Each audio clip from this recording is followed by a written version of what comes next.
كل سنة وانتم طيبين. النهاردة جولتنا هتبقى من الحي ال15 لحد الأردنية اللي هو الموقف القديم.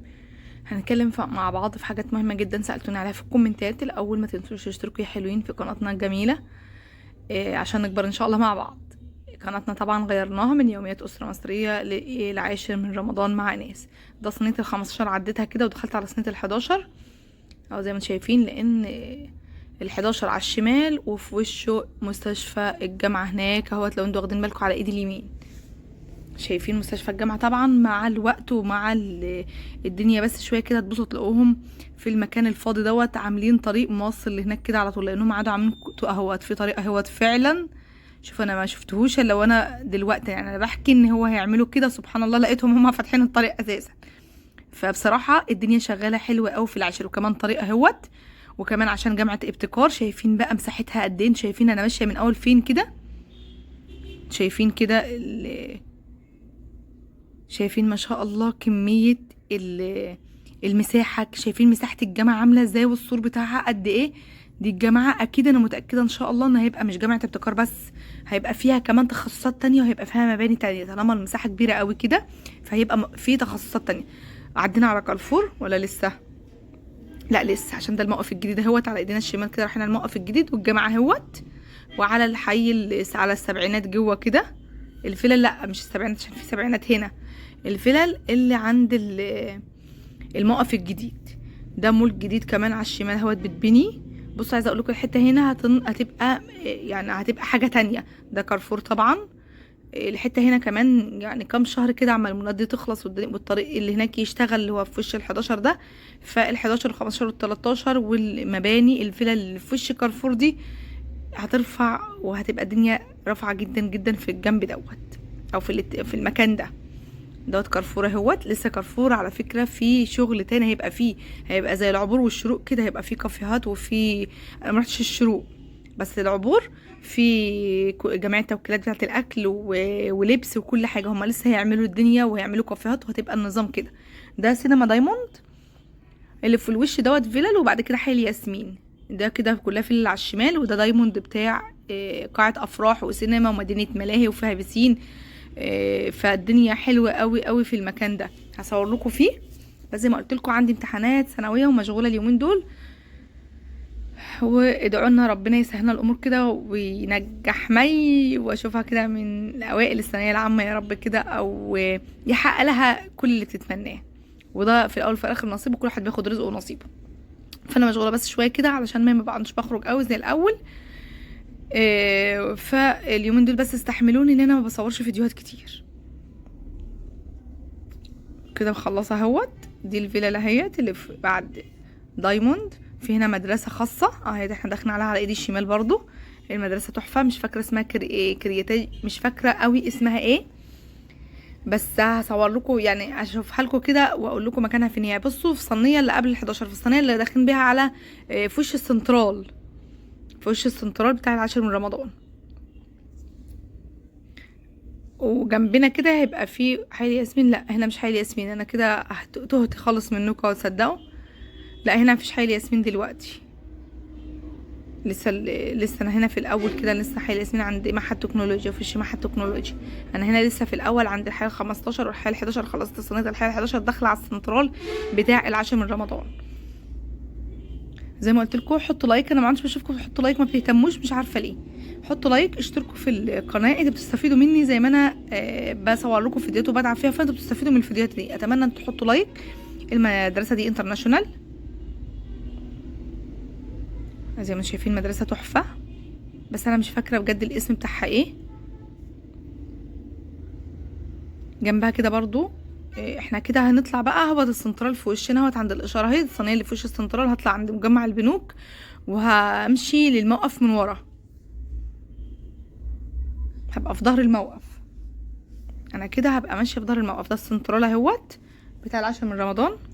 فانا صورت لكم اهوت. انتوا شايفين الدنيا عامله ازاي. الناس اللي تقعد تقول لي في الكومنتات او بتصلوا عليا احنا عايزين العاشر وخايفين العاشر صحراء. بالله عليكم يعني دي صحراء؟ انتوا شفتوا اصلا ما شاء الله. هي العاشر مش زي مثلا احنا قاعدين في يعني احنا في ديار مثلا او في الزقازيق، او انتوا قاعدين في الابراهيميه، او قاعدين في متغمر، او قاعدين في الدقهليه، اي مكان في الدقهليه، او في كفر الشيخ، عشان بيجي لي كومنتات، يعني كومنتات منك وناس بتتصل عليا.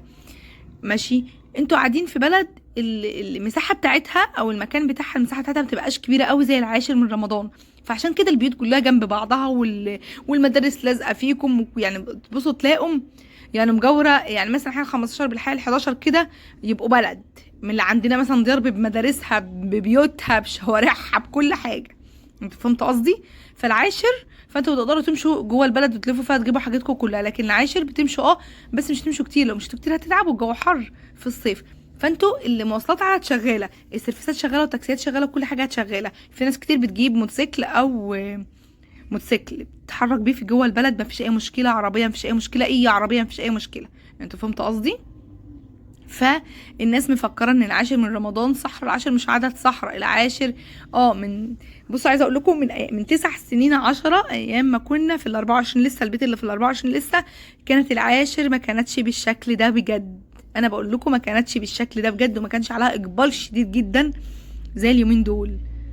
حطوا لايك اللي ما حطتوش، شايفاكم ما حطتوش لايك وما عملتوش اشتراك في قناتي الجميله. بصوا عايزه اقول حاجه مهمه كمان، البنوتات الحلوه اللي معايا في القناه، انا عندي قناه تانية يوميات اسرار المطبخ، يا ناس ممكن تقولي عليها وتشتركوا فيها، عايزه الناس اللي مشتركه هنا تشترك في القناه التانية، وبرضو عايزين دعم للقناه التانية. القناه التانية موجوده فين؟ هتلاقوها، انزلوا كده في الصفحه دي في القناه دي في العاشر من رمضان مع ناس، ده الموقف القديم اهوت، ده كده دخلنا على الموقف القديم، ده الأردنية من ورا اهيت، شايفين عاملة ازاي؟ ده مجمع البنوك على ايد الشمال، وعلى ايد اليمين دوت بقى كل الحرف هنا موجودة، وكل المحلات موجودة، وكل الصناعية موجودة، وكل حاجة تلاقوها، ده مجمع البنوك اهو. فتعالوا لي يا حلوين على قناتي التانية، اشتركوا فيها، قناة طبخ اصلا، هتلاقوا اللينك بتاعها في لمحة فوق، او هتلاقوا تحت كده، هتدوروا في الفيديوهات من تحت هتلاقوا صورتي، والقناة اسمها اسرار مطبخ ناس، ممكن تيجوا تشتركوا فيها. يلا دعم يا حلوين، عايزين نكبر مع بعض بقى ان شاء الله. ده بقى كل محلات الاكل في هنا، عايزه اقول لكم في واحد هنا بتاع فول وطعميه معدي، هو على الطريق هنا اهوت، انا مش فاكره اسمه ايه، بس هو في المحلات دي بجد معدي، هو فين انهي واحد فيهم؟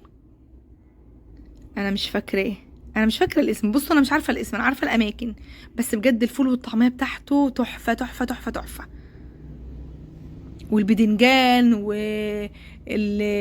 الطحينه بتاعته اللي هي طحينه كده بالبدنجان تحفه، يعني بجد. ده الموقف من ورا اهوت، هبدا الف انا الصينيه كده واروح الموقف من قدام. عايزه اقول لكم ان الموقف عاد عشوائي جدا جدا، الناس فرشه بخضار فيه، عاد كل يوم في سوق في المكان ده. عايزه اقول لكم حاجه، الناس اللي في العاشر هنا في الفتحه دي في عربيات الجيش اللي بيبقى فيها منتجات الجيش بتبقى موجوده هنا، بقى عليها زحمه موت موت كده. كنت اقول لكم بيبقى فيها دي مش منتجات اللحوم، دي بتاعه الطماطم والخضار ومن مزارع الجيش اللي هي الصوب اللي عند ابو حماد، ده موقف اهوت. عايزه اقول لكم ان كل يوم كان هنا في شايفين يعني الناس اللي بتبيع في الشارع انقضوا على مكان الموقف هنا، انقضوا في الأردنية اهوت، شايفين على الشمال كده الموقف، كل الموقف هنا شايفين الناس بقى بتاعت السوق، كل يوم السوق هنا شغال، وجوه لسه في جوه الموقف شغالين كمان، فحاجه بجد يعني مقرفه، مش قصدي حاجه، بس ده مكان موقف عاد زحمه قوي.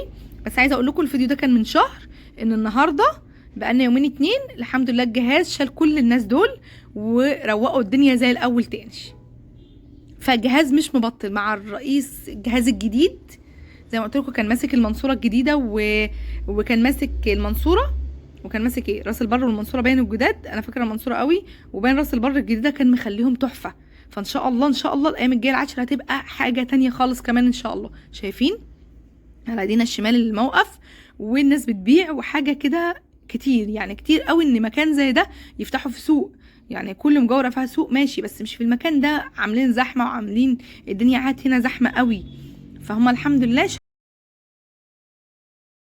فزي ما قلت لكم هم ظبطوا الدنيا خالص وشالوا الناس كلها، يعني في اماكن كتير، يعني هنا اتعمل زحمه قوي، مش قصدي ان انا بقطع رزق حد.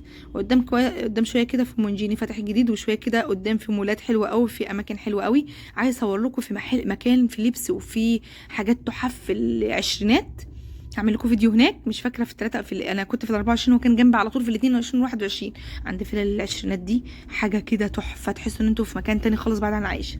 يا رب الفيديو يكون عجبكم.